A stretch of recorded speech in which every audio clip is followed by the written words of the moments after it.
দর্পণ বা আয়না কি সেটা তোমরা সবাই জানো। তোমরা যে আয়নার সামনে মুখ দেখো, ড্রেসিং টেবিলের যে আয়না থাকে সেটা হচ্ছে সমতল দর্পণ। যদি গোলকের আকৃতির কোনো সারফেস বা তল নেওয়া যায়, তার থেকে যদি একটা অংশ কেটে নেওয়া যায়, তাহলে গোলীয় দর্পণ তার থেকে তৈরি করা যায়। আমি তোমাদের এই পেঁয়াজটা দিয়ে দেখাচ্ছি কিভাবে তৈরি করা যায়।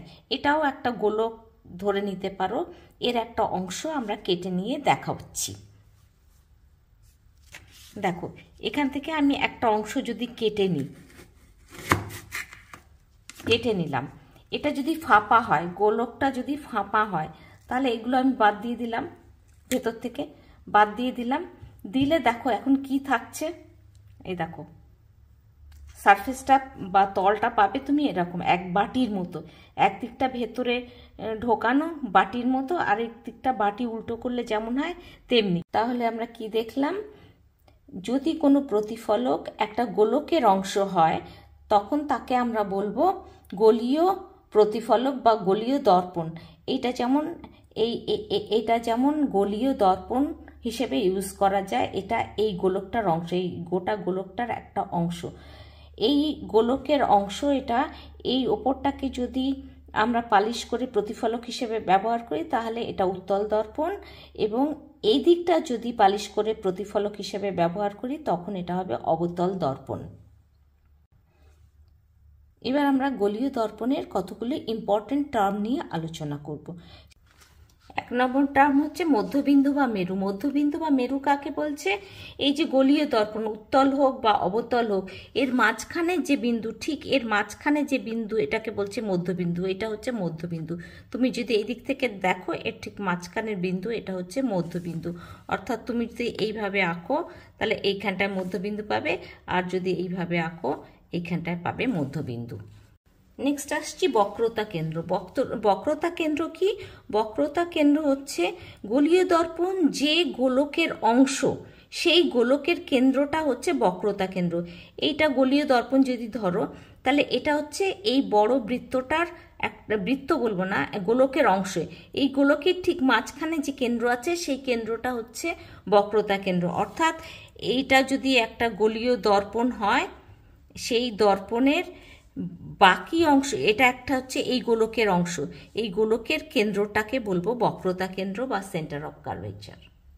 এবার আমরা আসছি 3 নম্বর টার্ম, সেটা হচ্ছে প্রধান অক্ষ বা প্রিন্সিপাল অ্যাক্সিস। এটা ধরো, এটা হচ্ছে তোমার গোলীয় দর্পণ, এটা হচ্ছে গোলীয় দর্পণের মেরু বা পোল, আর এটা হচ্ছে সেন্টার অফ কার্ভেচার বা বক্রতা কেন্দ্র। বক্রতা কেন্দ্র অর্থাৎ যে গোলকের অংশ এই দর্পণটা, সেই গোলকের কেন্দ্র হচ্ছে বক্রতা কেন্দ্র। বক্রতা কেন্দ্র আর পোলকে যদি তুমি একটা স্ট্রেট লাইন দিয়ে জয়েন করো, তাহলে এটাকে হচ্ছে প্রধান অক্ষ বা প্রিন্সিপাল অ্যাক্সিস। এরপরে আসছি আমরা উন্মেষ বা অ্যাপারচার। উন্মেষ বা অ্যাপারচার কি? সেটা হচ্ছে প্রধান ছেদের প্রান্তবিন্দুর দূরত্ব।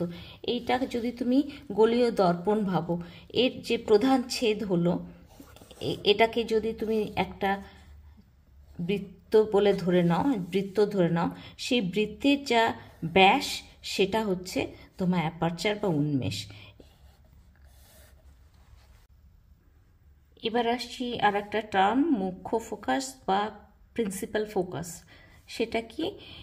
এটা ধরো প্রধান অক্ষ, এটা ধরো অবতল দর্পণ। অবতল দর্পণের এটা মেরু বা পোল, এটা বক্রতা কেন্দ্র, আর এটা হচ্ছে প্রিন্সিপাল অ্যাক্সিস বা মুখ্য অক্ষ। এবার প্রিন্সিপাল অ্যাক্সিসের সঙ্গে সমান্তরাল যদি কোনো আলোকরশ্মি এসে পড়ে, তাহলে তারা প্রতিফলনের সূত্র মেনে, প্রত্যেকটা রশ্মি আলাদা আলাদাভাবে প্রতিফলনের দুটো সূত্রই মেনে প্রতিফলিত হবে। প্রতিফলিত হওয়ার পর দেখা যাবে এই প্রিন্সিপাল অ্যাক্সিসের উপর একটা বিন্দুতে মিলিত হচ্ছে। এই বিন্দুটাকে বলা হচ্ছে মুখ্য ফোকাস। এটা অবতল দর্পণের ক্ষেত্রে। উত্তল দর্পণের ক্ষেত্রে কি হবে? উত্তল দর্পণটা হবে এরকম, এটা হচ্ছে তোমার পোল বা মেরু, এটা হচ্ছে প্রিন্সিপাল অ্যাক্সিস, এটা সি, প্রিন্সিপাল অ্যাক্সিস। এই উত্তল দর্পণে একইভাবে যদি প্রধান অক্ষের সঙ্গে সমান্তরাল আলোক রশ্মি এসে পড়ে, তাহলে প্রত্যেকটা রশ্মি প্রতিফলনের সূত্র মেনে প্রতিফলিত হবে। প্রতিফলিত হয়ে কি হবে দেখা যাবে, এরা বেরিয়ে চলে যাবে, কেউ আর মিলিত হবে না। কিন্তু এদেরকে পেছন দিকে বাড়িয়ে দিলে, ইম্যাজিনারিভাবে বাড়িয়ে দিলে দেখা যাবে এরা একটা জায়গায় এসে মনে হবে যেন ছেদ করছে, অর্থাৎ মনে হবে এই রশ্মিগুলো যেন এখান থেকেই বেরিয়ে যাচ্ছে, এই বিন্দু থেকে। এই বিন্দুটাকে বলা হচ্ছে মুখ্য ফোকাস বা এফ। অর্থাৎ তুমি বলতে পারো যে প্রধান অক্ষের সঙ্গে সমান্তরাল রশ্মিগুচ্ছ যদি গোলীয় তলে প্রতিফলিত হয়, তাহলে প্রতিফলিত হবার পরে সত্যি সত্যি প্রধান অক্ষের উপর কোনো বিন্দুতে মিলিত হলে, এটা হচ্ছে অবতল দর্পণের ক্ষেত্রে, বা কোনো বিন্দু থেকে অপসৃত বা নির্গত হচ্ছে বলে মনে হলে, এটা উত্তল দর্পণের ক্ষেত্রে, সেই বিন্দুকে বলা হচ্ছে মুখ্য ফোকাস। এর পরের টার্মটা হচ্ছে ফোকাল লেন্থ বা ফোকাস দূরত্ব। কথা থেকেই বুঝতে পারছো যে এই মেরু আর ফোকাসের মধ্যে যে দূরত্ব, সেই দূরত্বটাকে বলা হচ্ছে ফোকাল লেন্থ বা ফোকাস দূরত্ব। এরপরে আসছি ফোকাস তল বা ফোকাল প্লেন। ফোকাল প্লেনটা কি? এই যে ফোকাস আছে, ফোকাস বিন্দু আছে যেটা প্রিন্সিপাল অ্যাক্সিস মুখ্য অক্ষের উপর রয়েছে, সেই বিন্দু দিয়ে যদি তুমি একটা তল কল্পনা করো, ধরো এটা একটা তল, এই বিন্দু দিয়ে মুখ্য অক্ষের সঙ্গে পারপেন্ডিকুলার বা লম্বভাবে যদি একটা তল কল্পনা করো, সেই তলটাকে বলা হবে ফোকাল প্লেন।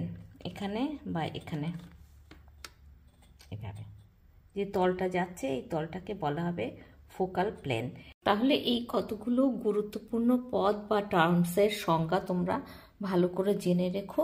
জিনিসটা কি জেনে রেখো, তাহলে পরবর্তীকালে পড়ার সময় সুবিধে হবে।